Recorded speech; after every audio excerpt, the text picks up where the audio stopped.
Hello and welcome back to another episode. Now today I'm quite excited because I've sort of broken a bit of a personal pledge, but well, not really broken, I've sort of found a loophole in that pledge. You may recall from my losing favourite toys video that I've been in my lifetime the proud owner of two Millenium Falcon toys, originals from back in the, I suppose, the 70s and 80s. And both of them have met sorry ends.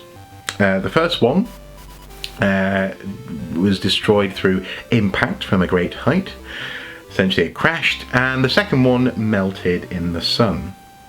So I promised myself that I would never take into my possession another Millenium Falcon. I've had far too many in terms of my quota already, and I shouldn't be trusted with them ever again. But there was a loophole. There's been a loophole created with the release of Star Wars Episode 7. And no, I haven't bought the new Millenium Falcon toy, mainly because I don't like it. I don't like there's like this sort of pop-up bit on the top that sort of shoots missiles from this sort of, and also in some of them I think there's this big gun that comes out, but I don't like it anyway. I don't like the design of it. It's not. It's catering for a modern child demographic, which I don't think should be catered for, actually. I think the good old-fashioned model is fair enough. Change the shape of the antenna and be done with it. But anyway, that's the one side. I'm being grumpy.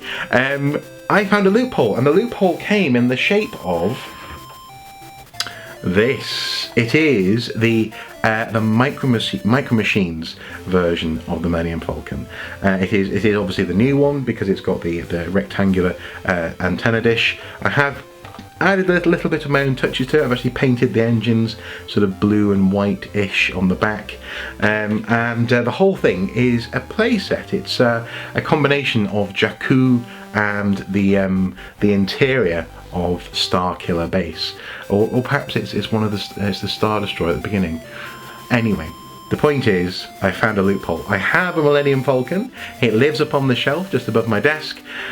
And best of all, inside, as with all the best Micro Machines playsets, there's an intriguing world to be found. Let's take a look. So here we are. It's a wonderful Sunday afternoon, and I'm playing with my Star Wars Millenium Falcon on the dining table. Oh yeah! I'm also enjoying a beautiful pint of Sam Smith's, my favourite brewery. But that's not why you're here. You're here to see and hear about this thing. It's great fun. Obviously, as you've already seen, it looks like the Millenium Falcon on the outside, and on the inside, as with all Micro Machines play sets, kind of opens up, and we have this little world within. So in the middle we have sort of the Jakku kind of area, sort of sandy, lots of sort of Jakku or Tatooine-like kind of features going on. In the background we have some stickers which have to be applied when it was first opened. So we have TIE fighters attacking, I think, like a nighttime scene, possibly reminiscent of the first scene of The Force Awakens. We have here the Millenium Falcon's bridge, interestingly, in sticker form, which is completely out of scale and has no resemblance or connection really to Jakku, but I suppose apart from them stealing the Millenium Falcon in. See, I'm getting the connection now. And this means that this here might not actually be the interior of a Star Destroyer. See, the flooring makes me think it could be like an Imperial or First Order base, but and actually this sort of curved ramp thing as well.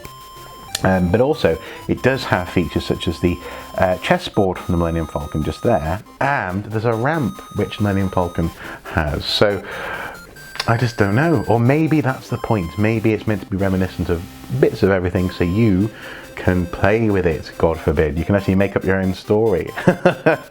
The key feature of this particular playset is that it has this plastic arm which is sort of tucked away back there and pops up like that. And if you take, for example, a hero ship such as the Millenium Falcon and stick it onto the plastic arm just there, there we go, there's like a hole in the bottom of lots of these vehicles. You can push the button just on the side of the playset and the Millenium Falcon will spin around, or rather fly around. Very cool. And really, it's down to you to make a story up. So we have, let's see, there's a TIE fighter here. And maybe it's getting chased by another TIE fighter because it was the first one was stolen by Poe and the Finn. And it crashes. Like that, you see. So there's a crashed, bashed up TIE fighter for you on the desert of Jakku. These two TIE fighters, they go sort of fly away, maybe over there somewhere. And inside the TIE fighter, Poe Dameron, sadly I don't have Finn or some other key characters yet. Poe Dameron escapes, and he maybe makes his way to like a place of hiding up here, and but he's hotly pursued by the First Order.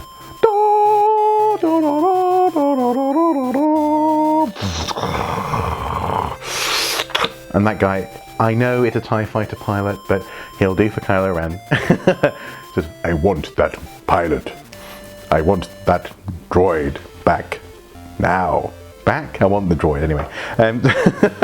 So anyway, Poe's on the run, and we flash to another part of Jakku, and on there we see Rey riding her speeder back from her latest scavenging mission to try and get some portions of food. This is worth one portion. Speaking of which, here's the guy. Here's the sort of one of Unkar Plutt's. What's his name? No, it's not Neem. I can't remember his name. But anyway, he rides a really funky sort of hybrid creature. I'll put him in the background in the desert. There you go. That's quite cool. So the stormtroopers are combing the desert, looking for Poe. Quickly, we must find Poe.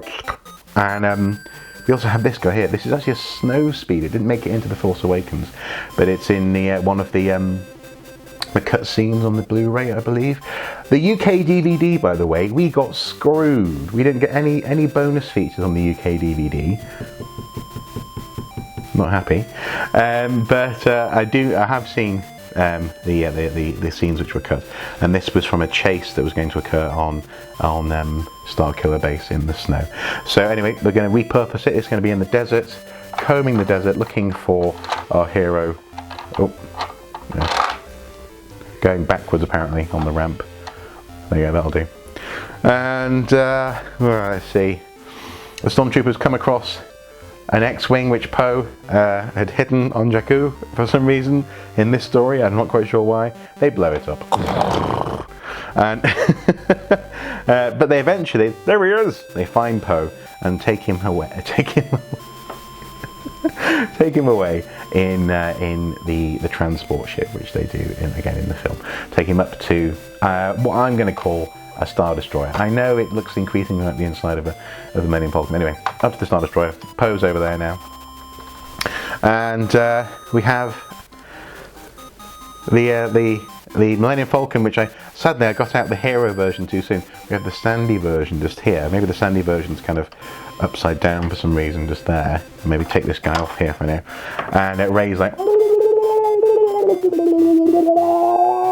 oh, I think I will take that ship. So as you get to the Millenium Falcon, this one's garbage. The garbage will do. Flies off. Has an adventure with Han Solo, and then finally, yes, we can put the Millenium Falcon back on there. Actually, no, let's not do that. In the meantime, Poe, for some reason, because we're missing Finn in figure form, escapes the Star Destroyer in his own X-wing, which for some reason was on the Star Destroyer. This is the worst Star Wars film ever. Star Destroyer. It's a beautiful little model, isn't it? And he flies away. That's what we're going to do. There we go. Come on. Ah, yes, knocking over Kylo Ren's ship in the process. Damn right, take that, Ren. And oh, I don't know, so she's nicked off with that, so they're gone. And then this guy here pulls up, and he's like, wow, what a scene of carnage and destruction. And why is it snowing on this TIE fighter?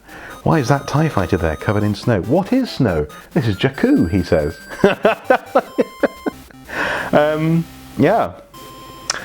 Anyway, these in total are all the things that which I have for this playset.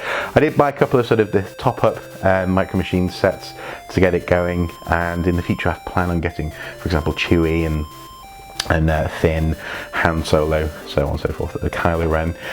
But this is it. I've had great fun playing with it, and I will continue to. It's been a bit hard coming up with the story on the spot, but I think I did okay. And let me just sip my beer actually. Oh, it's better. And it's really very much reminded me of playing with the Micro Machines, which my brother and I used to play with all the time back at home. So it's been sort of a weird combination of Star Wars geekery, Micro Machines nostalgia, and the ability to have that loophole and have my cake and eat it, have a Millenium Falcon once again in my life. Now, unfortunately, you can't leave the bits in the Millenium Falcon when it's closed, so I just keep them on the shelf next to it in the office there. But let's put it away, shall we? So this guy folds over first, and there we go. I love it. So there you have it. I found a way to have a Millenium Falcon, and hopefully this one won't be destroyed. I'm keeping it safe. It's not in direct sunlight. It's not going to go flying out of a window anytime soon. Mwah! I have my little Millenium Falcon, and it is small compared to the original toy, but at least it's mine and it's safe. I love it. I also love Micro Machines. I loved the sort of the van play set that my brother and I had when we were children. I think we might still have it back at home in North Wales. But I also love being able to play a game with Micro Machines, and also in the Star Wars world. Oh, it's such a confluence of beautiful, beautiful things happening with this one gorgeous Millenium Falcon model. Yeah. Anyway, guys, hopefully you enjoyed that, and hopefully you appreciate my legalistic solution to my quandary there. A loophole found and exploited. And if nothing else, if you want one of these, I believe they're actually going down in price because they're not as popular as the full-size toy. So why not go out and grab one for yourself? Anyway, I'll leave it there. As ever, guys, until next time, whatever you get up to, do take care. Bye-bye.